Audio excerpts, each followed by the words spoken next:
Mystori here, your Worth Wii Points queen with a soon-to-be-released title for the Virtual Console. Final Fantasy, one of my personal early favorites, still stands as one of the better-known RPGs and laid the groundwork to what role-playing games are today. This particular title started a long-running series that to this day has new titles anticipated by gamers of all standards, whether it be hardcore or slightly recreational.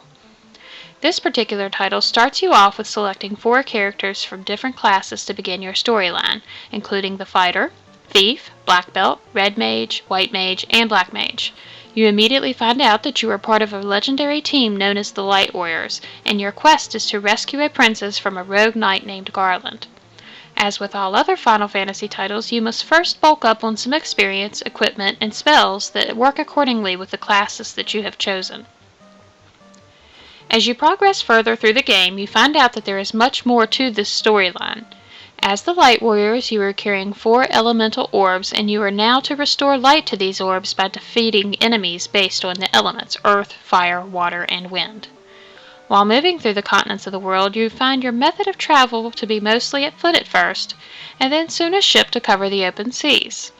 Eventually you will also get the familiar canoe, and then finally, of course, the airship, well known through the Final Fantasy series.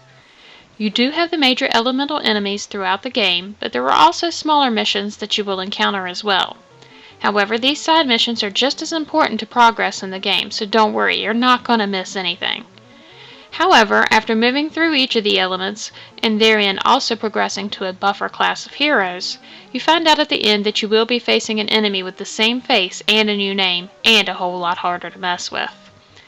Gameplay on this game is simple and familiar to those who play the Final Fantasy series or any other role-playing games. You take turns fighting back and forth between the enemies using combat or magic sources. You do equip your weapons, armors, and classes of magic that of course also get stronger as you grow stronger enough to carry them. You gain your levels by defeating enemies as long as you live through the battle. Wandering around to locate enemies, whether on land or the open sea or within the layers of the enemies, can become tiresome from the monotony, but this is certainly the best way to buff up before the battles to come. On a personal note, as a kid, I can't explain the hours I spent around the elf's castle hunting down giants over and over and over again, and mind you, getting aggravated with the poisonous spiders that would also creep around, and they never gave much experience. Stupid spiders.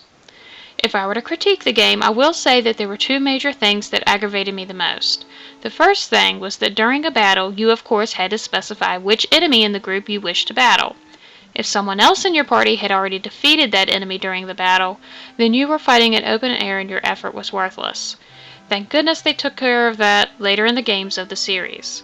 The other thing that aggravated me was the inability to really see which weapons and magic were stronger for you to use. It was more of a pick and play and see what was best for you. I will admit, however, that I did have the official guide back when I first had the game, and that certainly helped. And needless to say, that book was worn out. I do remember a few other side things that were interesting, like the brooms that talk backwards, telling you how to see the world map by hitting a series of buttons. And then, of course, there was the puzzle game from hitting a combination of button 50 or 100 times, can't remember which, while in the airship. And then there was also the encounter with this mega uber robot enemy that was extremely rare to find in the game. I only encountered him once, and he was a bitch to mess with too, but well worth the experience and monetary rewards.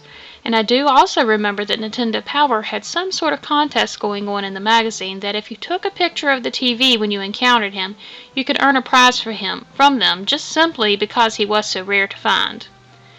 The game on a whole was excellent in my book, and I give it a high replay value as well. Even now, almost 20 years later, I still do enjoy this game.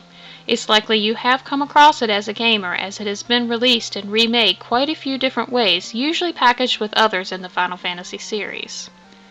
Final Fantasy is easily one of my top 10 favorite games of all time, and certainly my favorite out of the Final Fantasy series.